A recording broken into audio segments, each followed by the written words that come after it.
To complete your syllabus in summer vacation.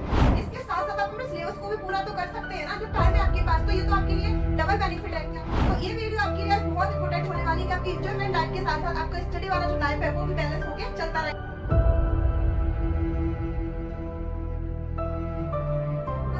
Quit के साथ start करते हैं, चलो। You only fear one thing must be in mind and that is don't give your 100%।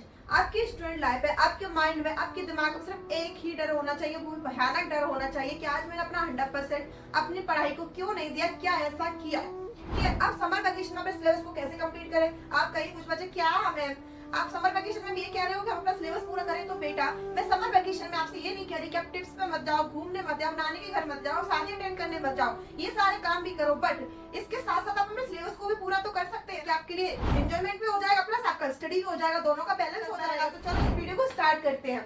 सबसे पहले क्या है आपका गोल। गोल मतलब है आपका थिंक। जो बड़े बुजुर्ग हैं कह गए हैं कि बड़ा छोटो, मतलब ये छोटी है, ठीक है, इस तरीके की। अगर आपको इस पे पहुंचना है तो आपको सारी चीजें क्या करनी पड़ेंगी, फेस करनी पड़ेंगी। ठीक है, दैट मींस कि मैं कहना क्या चाह रही हूँ कि बड़ा सोचो, इतना बड़ा सोचो जिससे आप जब गिरो तो कम से कम यहाँ तो गिरोगे, नीचे तो नहीं इससे गिरोगे। अगर छोटा सोचोगे, इतना ही छोटा सोचा तो क्या गड्ढे में गिरोगे फिर। इसका मतलब मेरे कहने का ये है कि आप इतना बड़ा गोल लेके चलो, इतना बड़ा गोल लेके चलो, कोई पैसे नहीं लग रहे। आप यहाँ पे सोच के चलो कि आपको 9.9 लेके आना है परसेंटेज। पैसे लग रहे हैं, कोई बच्चा आपसे पैसे ले लेगा, आप बोल देंगे तो कि मुझे 9.9 लेके आना है, नहीं ना, बड़ा सोचो। नेक्स्ट आपका हैबिट। अब हैबिट क्या है, देखो हैबिट का मतलब ये है यहाँ पे कि आपको अपनी हैबिट डेवलप करनी है। अब वो कैसे डेवलप होगी, देखो बहुत सारे बच्चे क्या करते हैं, जैसे आपके पास 10th क्लास में सब्जेक्ट्स क्या क्या है, जैसे आपका एसएसटी हो गया, ठीक है, मैथ्स हो गया आपका, नेक्स्ट आपका इंग्लिश हो गया, हिंदी हो गया,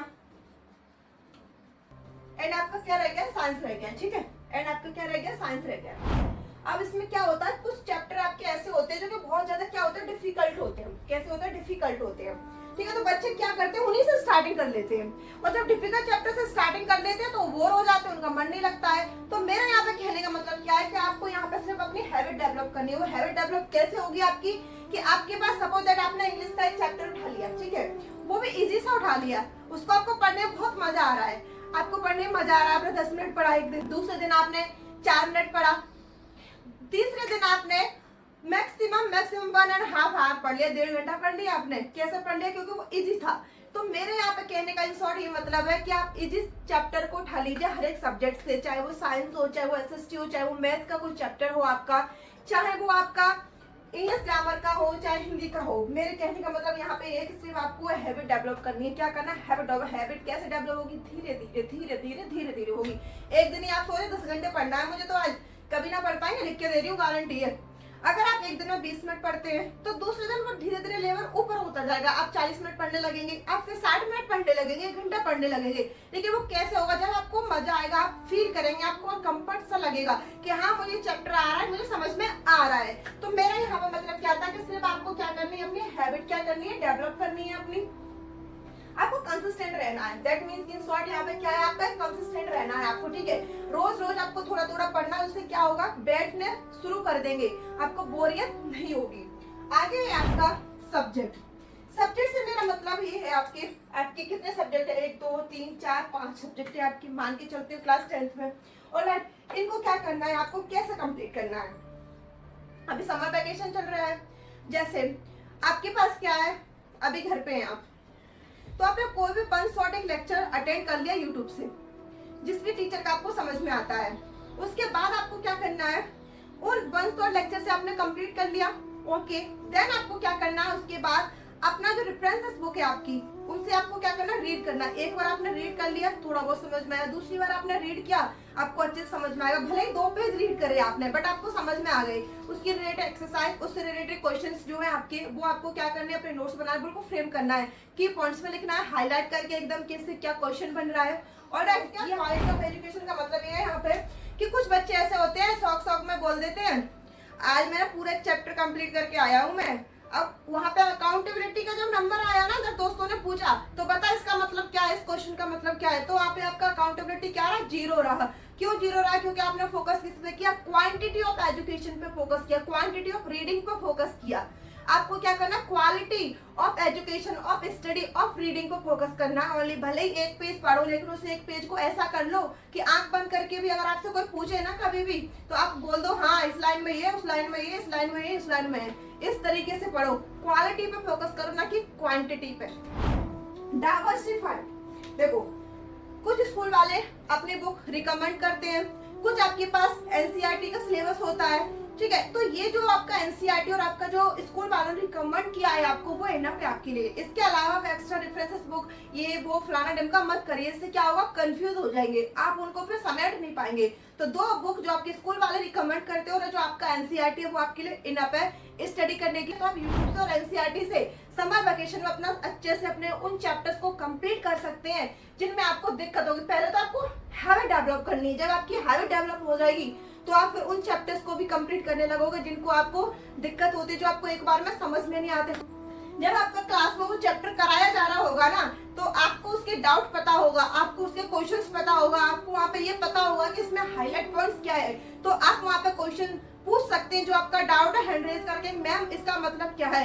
कुछ बच्चे जो उसे फर्स्ट टाइम पढ़ रहे हैं उनको तो यही नहीं पता इसका मतलब क्या है, इसमें होने क्या वाला है। तो इससे फायदा क्या है कि आपके डाउट भी क्लियर हो जाएंगे। और कोई क्वेश्चन अगर टीचर ने आप पूछा क्लास में तो आप हैंड रेज करके बता सकते हैं यस मैम मुझे आता है, यस सर मुझे आता है। तो इससे क्या होगा, आपकी एक अलग आइडेंटिटी बनेगी टीचर के सामने। प्लस सारे बच्चे सोचेंगे तो बड़ा इंटेलिजेंट है। इंटेलिजेंट कहने से इंटेलिजेंट नहीं है, आपको रियलिटी में सीरियसली होना इंटेलिजेंट अपने लिए होना है। नेक्स्ट है आपका स्टडी रिलेटेड वॉलपेपर। इसका मतलब देखो सीधा साधा सा है। कुछ बच्चे क्या करते हैं, सुबह उठते हैं देन सीधा उठाया अपना मोबाइल फोन और उसमें व्हाट्सएप देगा, व्हाट्सएप से फिर देखा इंस्टाग्राम का भी नोटिफिकेशन है, फेसबुक का भी है, और वहाँ पे वो अपना 1 या 1.5 घंटा वेस्ट कर देते हैं मॉर्निंग का। तो वहाँ पे आपको ऐसा वॉलपेपर लगा के चलना है अपने लिए कि जहाँ पे आपको फोन को टच ही नहीं करना। आदत ऐसे बनाओ कि सुबह उठते अपना बेड का जो अच्छे से बिस्तर सेट कर लो, देन अपना फ्रेश ब्रश हो, अपना खाना पीना जो भी ब्रेकफास्ट है आपका वो किया, देन अपना स्टडी करने लग जाओ। जब स्टडी करने लग जाओ तो देख लो इम्पोर्टेंट कोई मैसेज तो नहीं है ग्रुप पे, कोई आया हो आपकी दोस्त का, किसी ने कोई नोटिफिकेशन डाला हो या फिर कोई लिंक वगैरह शेयर किया हो। बाकी रील्स वगैरह जो है ना बाद में देखो, जब आप स्टडी से फ्री हो जाओ तब।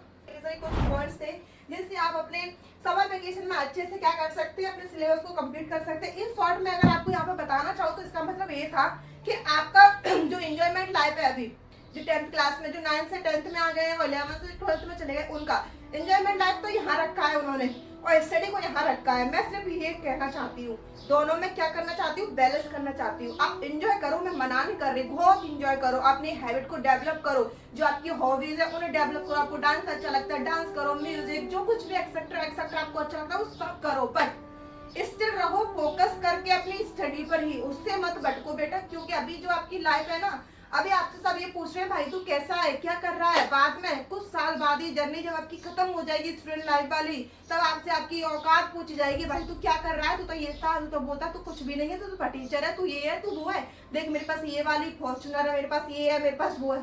तो इसलिए बोल रही हूँ, फिर आपके पास सिर्फ एक ऑप्शन बचता है, पछताना, अपने आप को कोसना। इसलिए अभी से मेहनत करने लग जाओगे ना तो आपको आपकी लाइफ टाइम तक इससे क्या मिलेगी, हेल्प मिलेगी। तो अगर मेरी वीडियो आपको अच्छी लगी है तो अपने दोस्तों को भी शेयर कीजिए, उनका भी भला हो जाएगा, जो कि बेचारे एंजॉयमेंट में लगे पड़े हैं। आप दोनों बैलेंस करके चल रहे तो वो भी बैलेंस करके चलने लगेंगे। ऑलराइट, तो चलो आज के लिए इतना ही। बाय बाय, टेक केयर, अपना और अपने परिवार का ख्याल रखिए। आगे मिलते ऐसी ही वीडियोस के साथ। Okay bye, take care.